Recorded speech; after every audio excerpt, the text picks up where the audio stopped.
Hello everyone, एक बार फिर से आपका स्वागत है हमारे इस चैनल पे, जहाँ पे आज हम आपके साथ डिस्कस करेंगे social responsibility towards different group. यानी कि वो सारे आपकी सोशल रिस्पॉन्सिबिलिटीज़ जो कि आपको निभानी ज़रूरी होती है, वो आखिर किन किन ग्रुप्स के टुवर्ड्स हमें निभानी है, या फिर कह सकते हो कि किन किन के प्रति हमारी रिस्पॉन्सिबिलिटीज़ बनती हैं। चलिए सबसे पहले ये जान लेते हैं कि सोशल रिस्पॉन्सिबिलिटी क्या होती है।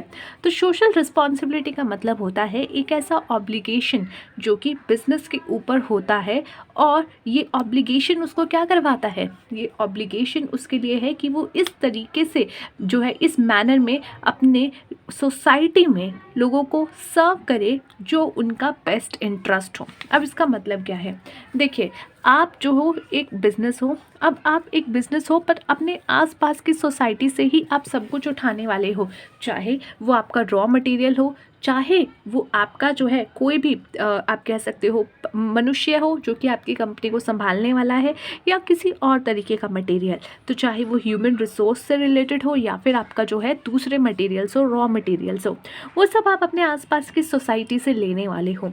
तो यहाँ पे आपका भी जो है यहाँ पे कुछ रिस्पॉन्सिबिलिटी है कि आप अपने आसपास की सोसाइटी को लेकर के वो सारी रिस्पॉन्सिबिलिटी पूरी करो, या फिर ऐसी रिस्पॉन्सिबिलिटीज़ पूरी करो कि उनके इंटरेस्ट के अकॉर्डिंग, उनके जो है वेल बीइंग के लिए जो है वो कहीं ना कहीं फेवर करे। तो वो आपका कहलाया जाएगा यहाँ पे सोशल रिस्पॉन्सिबिलिटी। अब क्या क्या सोशल रिस्पॉन्सिबिलिटी यहाँ पे आपकी है टुवर्ड्स द डिफरेंट ग्रुप। तो सबसे पहले यहाँ पे हमने कितने प्रकार के ग्रुप बांटे हैं। पहला, सोसाइटी एट लार्ज, यानी आपके आसपास की पूरी सोसाइटी। दूसरा, एम्प्लॉय जो आपकी कंपनी में काम कर रहे हैं। तीसरा, कम्युनिटी।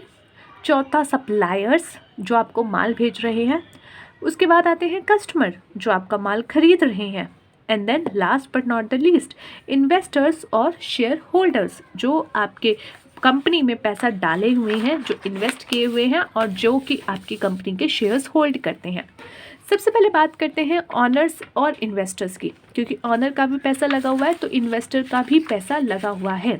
तो कंपनी की सोशल रिस्पॉन्सिबिलिटी क्या है भैया ऑनर के लिए, या फिर कह सकते हो ऑनर के टुवर्ड्स कौन कौन सी ऐसी सोशल रिस्पॉन्सिबिलिटी है जो कि कंपनी को यहाँ पे जो है कंप्लीट करनी पड़ेगी। तो देखिए, कुछ रिस्पॉन्सिबिलिटी होती हैं, जैसे कि बिज़नेस में आपके किसी बिज़नेस में आपको जो है पैसा डाला गया है। जैसे सपोज़ आपका बिज़नेस था, किसी ने आकर के इसमें पैसे डाले या आपने खुद इसमें पैसे डाले, तो आप यही सोचोगे ना कि जो भी पैसा आप डाल रहे हो वो बचा रहे, यानी कि वो नुकसान में ना जाए, बल्कि उसके ऊपर से कुछ एक्स्ट्रा इंटरेस्ट बन करके आपको मिले। तो यहाँ पे ये जो चीज़ आप सोच रहे हो, ये आपका क्या है, ये आपकी इच्छा है।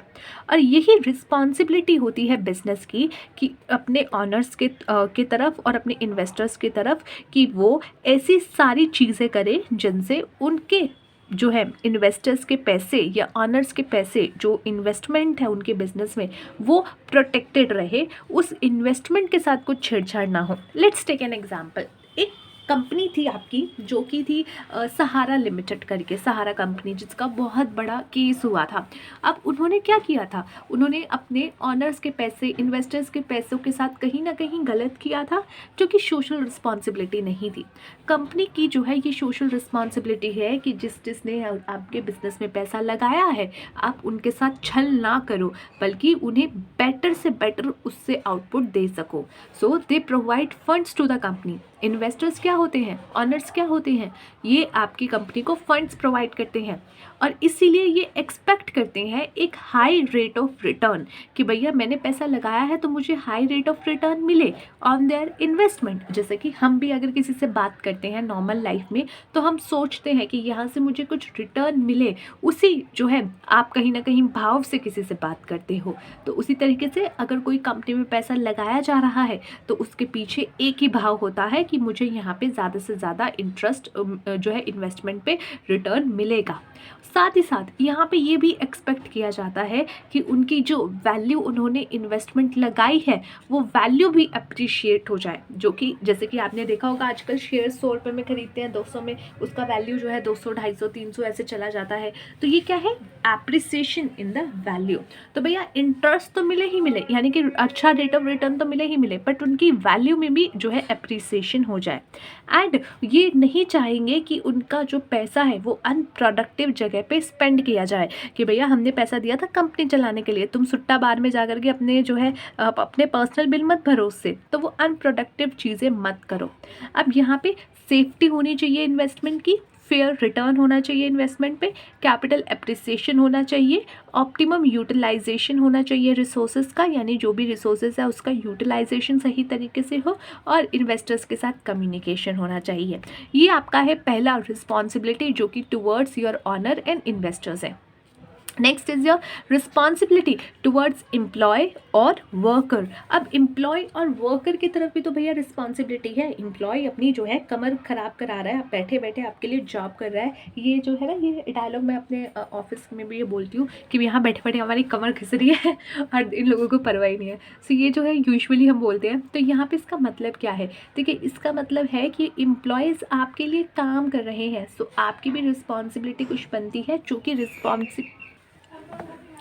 Sorry for the disturbance, but उसका कुछ यहाँ पे रिस्पॉन्सिबिलिटीज़ होता है एम्प्लॉयज़ के लिए।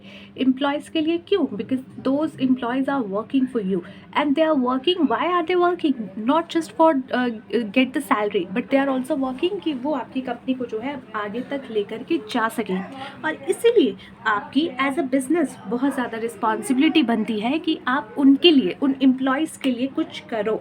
तो इसीलिए कुछ ऐसे आपके यहाँ पे पॉइंट्स हैं जो कि आपकी रिस्पॉन्सिबिलिटी टुवर्ड्स एम्प्लॉय और worker means those people who are working for you, उसके बारे में बताता है। जैसे कि रीजनेबल वेजेस आपको देनी चाहिए, अदर बेनिफिट्स आपको प्रोवाइड कराने चाहिए। जैसे रीजनेबल आप जो है उनको पैसे दो, ऐसा नहीं है कि आप करा रहे हो उनसे काम जो है बहुत ज़्यादा और पैसे देने के टाइम पे आ रहे हैं आप जो है तुच्छ जो है सिक्के फेंक रहे हो, नहीं। और अदर बेनिफिट्स भी आपको देने चाहिए ना। What does this mean by other benefits? देखिए, कई बार क्या होता है, हम काफ़ी एम्प्लॉयज़ से काफ़ी हद तक काम ज़्यादा ले लेते हैं और इसके लिए उनको कैब सर्विसेज प्रोवाइड कराना, ऑफिस से घर तक जाने की सर्विसेज प्रोवाइड कराना या बाकी चीज़ें प्रोवाइड कराना भी यहाँ पे जो है एक ज़रूरत होती है। सो यहाँ पे रीजनेबल वेजेस तो देना ही देना है, साथ ही में आपको जो है कुछ एक्स्ट्रा बेनिफिट्स भी उनको प्रोवाइड कराने चाहिए, जो कि बहुत ज़रूरी है।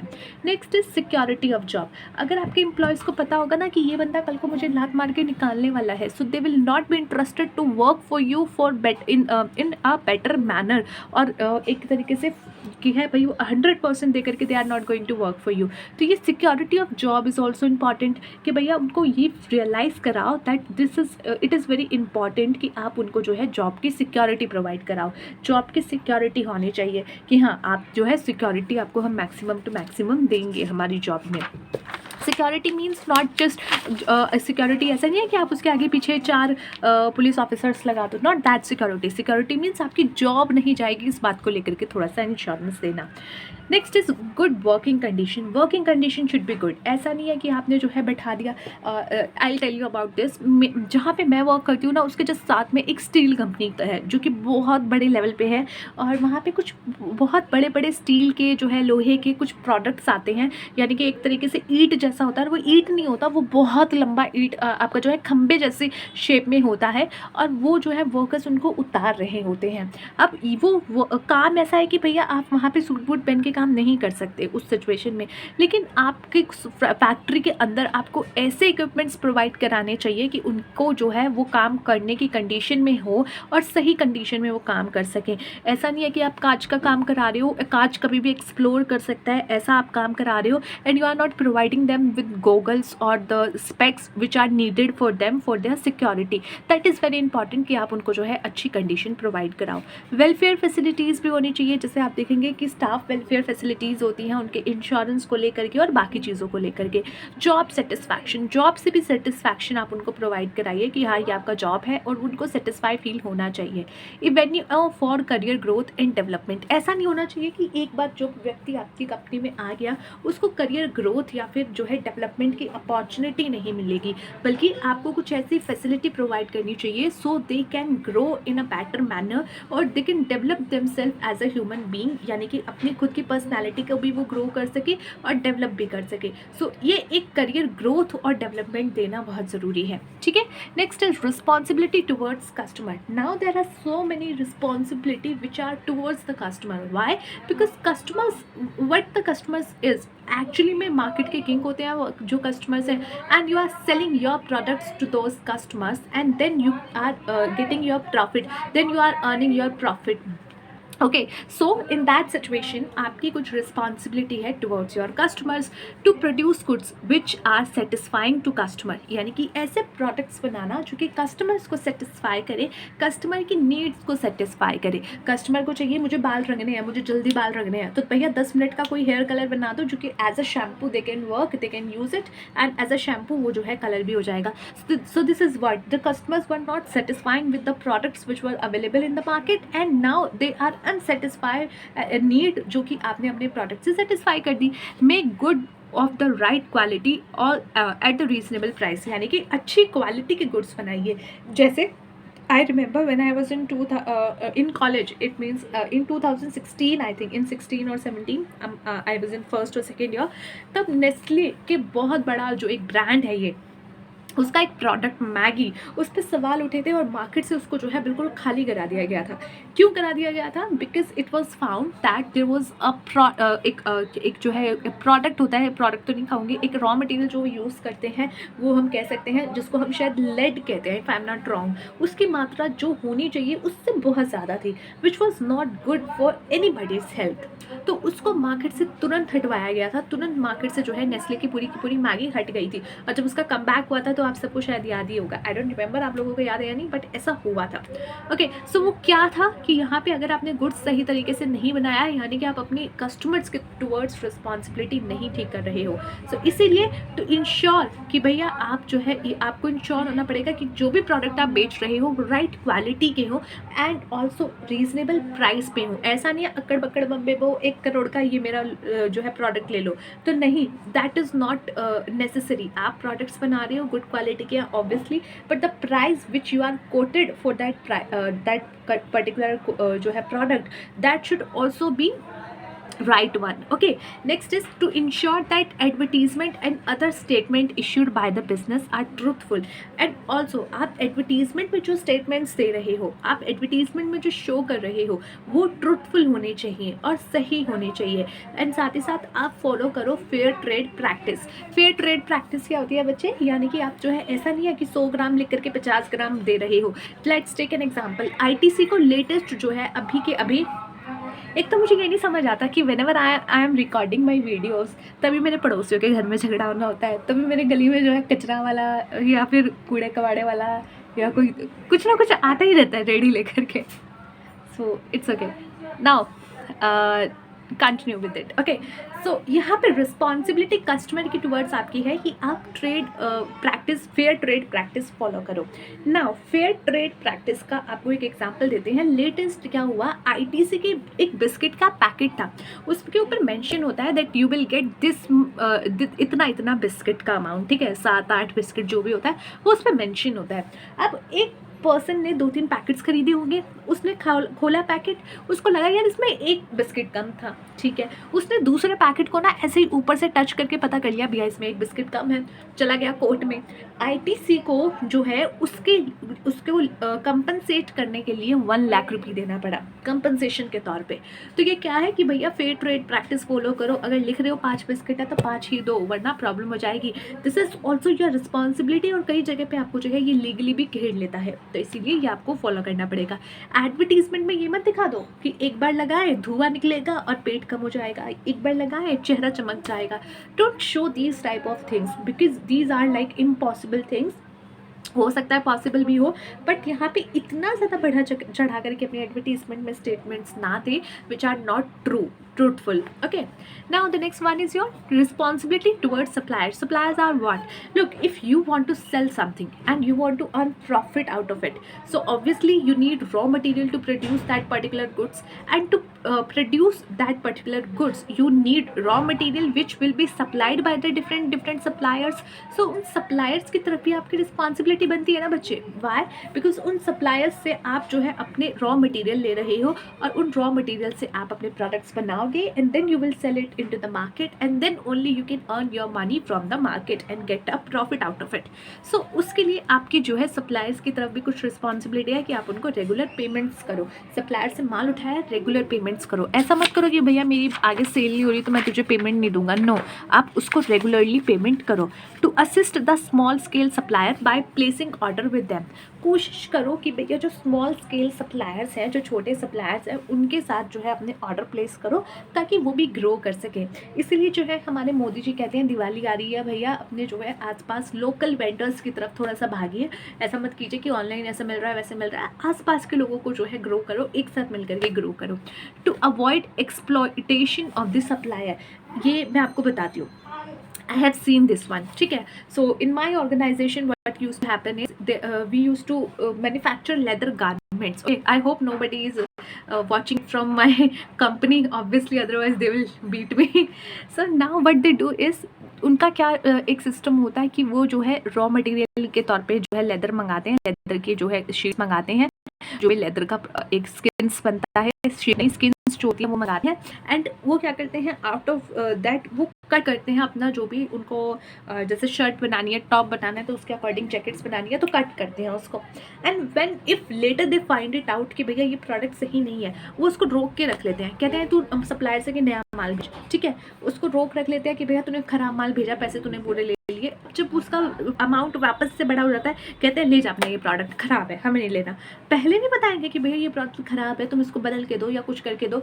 उनको जो है एक हो जाता है कि ठीक है इसने गलत किया. अगर कोई डिस्प्यूटेड अमाउंट 10,000 का है, 20,000 का है, तो पूरा अमाउंट रोक करके रख लो, मत दो उसको ये अमाउंट. ये है सप्लायर्स का जो है एक्सप्लॉइटेशन करना, उनके साथ गलत करना.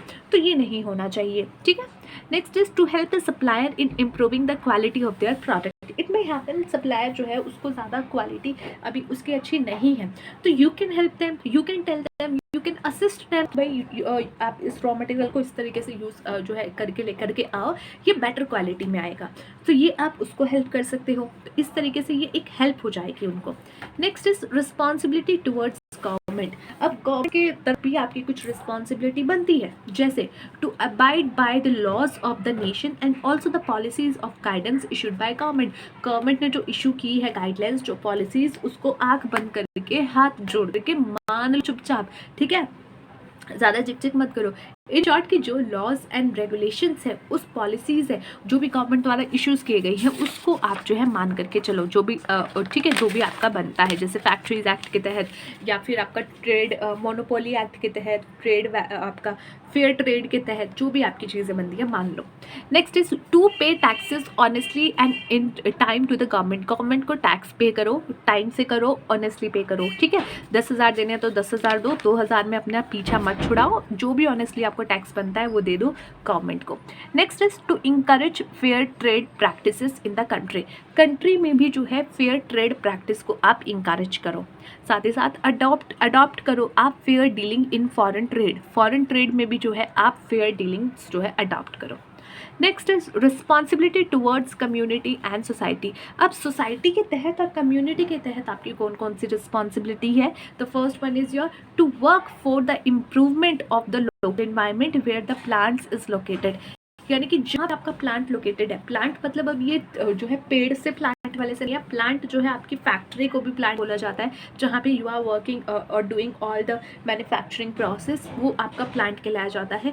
सो यहाँ पे क्या है, to work for the improvement, यानी कि आप काम करो इम्प्रूवमेंट के लिए. किसकी इम्प्रूवमेंट के लिए? लोकल इन्वायरमेंट के इम्प्रूवमेंट के लिए, जहाँ पे आपका प्लांट लोकेटेड है. जैसे कि अगर ये एरिया है, इस एरिया में आपका यहाँ पे फैक्ट्री है, तो इस फैक्ट्री के आसपास का जो है आप जो है अच्छा ध्यान रखो. One more example I can give you. मेरे जो रास्ता है ऑफिस से घर का, उसके बीच में ना एक ट्रांसपोर्ट एरिया आता है और वहाँ पे एक टायर का बहुत बड़ा कंपनी है वहाँ पे. ठीक है, जो डीलिंग करती है, टायर की कंपनी नहीं, डीलर है वहाँ पे. सो उन्होंने क्या किया, उन्होंने वहाँ पे कुछ बेंचेस बनवाए. ठीक है, जो कि टायर से बनवाए, टायर से जो है उसका बेंचेस बनवाया और वहाँ पे एक जगह थी जहाँ पे बेंच रखने की जगह थी, वहाँ पे उन्होंने रखा. तो यानी कि जो आसपास का एरिया था उसका ध्यान रखते हुए उन्होंने रिस्पॉन्सिबिलिटी अपनी निभाई. नेक्स्ट इज प्रोवाइड करना for welfare of the local community through opening dispensaries etcetera. यानी कि आप अपने आसपास लोकल कम्युनिटी में जो है डिस्पेंसरीज ओपन करके वहाँ पे उनको वेलफेयर कर सकते हो। इंश्योर करना सेफ्टी ऑफ लोकल सराउंडिंग, अपने आसपास की लोकल सराउंडिंग की सेफ्टी को भी ध्यान रखना। ऐसा नहीं आप केमिकल का काम कर रहे हो, कभी भी एक्सप्लोजन हो सकता है, पूरा मोहल्ला मत जला देना। आपको पता है कि भैया आप ऐसा काम कर रहे हो तो उसको थोड़ा सा प्रिकॉशन लेकर के करो। हालांकि ऐसी जगह पे मत ही करो, ये ऐसी कोई एक्टिविटी मत करो कि भैया जिसमें कहीं अगर गलती से भी एक्सप्लोजन होता है तो आपका आधा मोहल्ला जो है गिरा हुआ पड़ा हुआ पाएगा। तो जैसे कि आपने देखा होगा कि कई बार गैस का रिसाव हो जाता है तो उसके आसपास के 2-4 किलोमीटर तक वो फैल जाती है। लेट्स सपोज अगर किसी मोहल्ले में ही वो कंपनी है, ठीक है, जैसे अगर मैं अपनी बात करूँ, ये मेरी गली है, ये रोड जा रहा है और इस रोड पे ही थोड़ा सा आगे जा कर के ये पूरा इंडस्ट्रियल एरिया शुरू हो जाता है। तो यहाँ पे क्या है, अगर कोई इंडस्ट्रियल ऐसा हुआ यहाँ पे जो कि एक्सप्लोजन कर दे तो ये मोहल्ला तो पूरा का पूरा जो इस साइड ये पूरा मोहल्ला है ये सारा जो है टैब हो जाएगा। तो ऐसा मत कर देना, अपने आसपास की जो लोकल सराउंडिंग है उनकी सेफ्टी का ध्यान रखना। Okay, next is take steps against pollution के जो है अगेंस्ट भी आप स्टेप्स लो। जैसे कि आजकल कई कंपनियां पेड़ लगाती हैं बहुत ज़्यादा। आपने देखा होगा आजकल तो क्या हो रहा है, प्लास्टिक की बॉटल्स को कन्वर्ट करके टी-शर्ट्स बनाई जा रही है। तो ये क्या है, ये आपकी कम्युनिटी एंड सोसाइटी की तरफ आपकी कुछ रिस्पॉन्सिबिलिटी है जो कि आप निभा रहे हो। जनरेट करना एम्प्लॉयमेंट अपॉर्चुनिटी, अपनी सोसाइटी में एम्प्लॉयमेंट देना, अपॉर्चुनिटी उसकी देना एम्प्लॉयमेंट की। प्रमोट करना नेशनल इंटीग्रिटी, अपने देश का नाम ऊपर करना, अपने नेशन की जो है इंटीग्रिटी बना करके भी रखना। Okay, so that is it for today, guys. Let's see you in the next video. Till then, take care of yourself and take care of your health. Bye.